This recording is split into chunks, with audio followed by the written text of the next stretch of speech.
గొప్పగా చెప్పుకుంటున్నటువంటి కాంగ్రెస్ ప్రభుత్వం వాళ్ళు ఇచ్చినటువంటి ఎన్నికల హామీ ఇచ్చినటువంటి 6 గ్యారెంటీలకు మాత్రం తిలోదకం పలకడం జరిగింది. 6 గ్యారెంటీల్లో మహాలక్ష్మి పథకం మహిళలందరూ కూడా డిసెంబర్ 9వ తారీఖున మేము అధికారంలోకి వస్తున్నాం.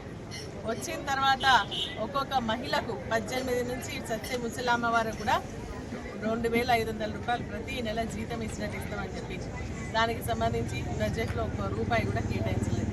అదేవిధంగా ముసలులకు వృద్ధులకు వితాంతులకు ఏదైతే పెన్షన్ ఇచ్చే కార్యక్రమంలో అది ₹4000 పెంచుతుందని చెప్పేసి చెప్పడం జరిగింది. దానికి ₹1 కేటాయించలేదు. అదేవిధంగా రైతు రుణమాఫీ మరి బడ్జెట్లో పోయినసారి 31,000 కోట్లు పెట్టి ఈరోజు 21,000 కోట్ల రూపాయలతోని అందరు రైతులకు రుణమాఫీ చేసామని చెప్పేసి అబద్ధాలు చెప్పడం జరిగింది. రైతు భరోసా మేము అన్నీ ఇచ్చేసినామని చెప్పేసి అంటున్నారు.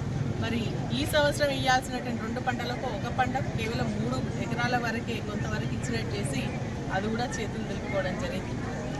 అంతేకాకుండా నిరుద్యోగ యువతకు వారికి ₹4,000 నిరుద్యోగ వృత్తి ఇస్తామని చెప్పేసి దానికి కూడా ₹1 కేటాయించలేదు.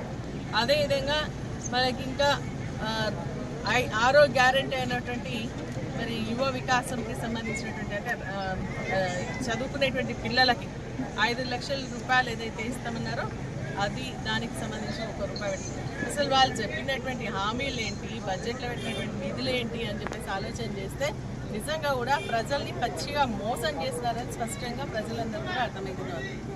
ఏంటంటే స్కిల్ ఇండియా ఇంటిగ్రేటెడ్ స్కూల్ అంటున్నారు. ఆల్రెడీ రెసిడెన్షియల్ స్కూల్స్ ఉన్నాయి. దాని నిర్వహణ సరిచేయకుండా కొత్తగా మళ్ళీ స్కూల్స్ కట్టమని చెప్పి అవి కూడా కేవలం కాంగ్రెస్ పార్టీకి సంబంధించినటువంటి మంత్రులు ఎమ్మెల్యేల నియోజకవర్గంలోనే 50 శాంక్షన్ చేసి ఒక్కొక్కటికి 211,000 కోట్ల దానికి పెట్టి మరి యువ వికాసం రాజీవ్ యువ వికాసం అని చెప్పేసి 6,000 కోట్ల పెట్టి దాంట్లో కూడా ఏంటంటే పారదర్శకతో లోపించే విధంగా కార్యక్రమాలు చేసేటువంటి వాళ్ళ కార్యకర్తలు ఇచ్చినటువంటి కార్యక్రమం అలా స్పష్టంగా కనిపిస్తుంది. అంతకుమించి మహిళలకు సరిగా పెట్టలేదు. ఎస్సీ ఎస్సీ బీసీ మైనారిటీకి సంబంధించినటువంటి నిధులు ఏవైతే ఉన్నాయో పోయినసారి చూపించినటువంటి కేటాయింపులకుంటే కూడా కొన్ని సబ్జెక్టులు తక్కువైనాయి.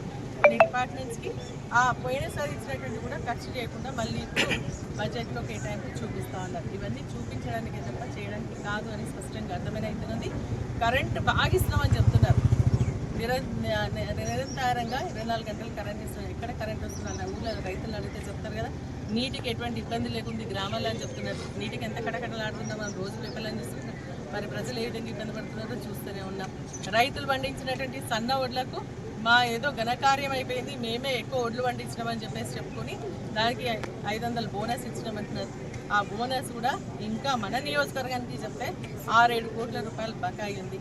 మరి దొడ్డోడ్లకు కూడా గతి లేనటువంటి పరిస్థితి ఈరోజు మరి కనిపిస్తుంది. రేషన్ షాప్లకు వచ్చేటువంటి బియ్యం ఏదైతే మరి నెలాఖరికి రావాల్సిందో అది రాకుండా మొదటి వారమో 2వ వారం పంపిస్తే ప్రజలకు ఇవ్వడానికి 3వ వారం 4వ వారం అవుతుంది. ఆ విధంగా అది కూడా సరిపోయేటటువంటి బియ్యాన్ని కూడా సప్లై చేసలేదు. ఈ విధంగా ఏంటంటే అన్నీ ఉట్టి మాటలే తప్పితే వాళ్ళు చేసేది ఏమీ లేదని స్పష్టంగా అర్థమైంది. కాంగ్రెస్ ప్రభుత్వం ఏదైతే ఇచ్చినటువంటి హామీలు ఉన్నాయో అది నెరవేర్చే విధంగా బీఆర్ఎస్ పార్టీ ఖచ్చితంగా పోరాటం చేస్తుంది, ప్రజల పక్షం నిలబడుతుంది. రైతులకు ఇచ్చినటువంటి హామీలు, మహిళలకు ఇచ్చినటువంటి హామీలు, యువతకు ఇచ్చినటువంటి హామీలన్నీ కూడా నెరవేర్చే విధంగా ప్రజల పక్షాన కొట్లాడుతూనే ఉంటామని చెప్పేసి కూడా ఈ సందర్భంగా తెలియజేస్తూ పాత సీసాలో కొత్త సార్ అన్నట్టుగా తప్పితే ఇంకా దాంట్లో కొత్తదనం అనేది ఏమీ లేదు.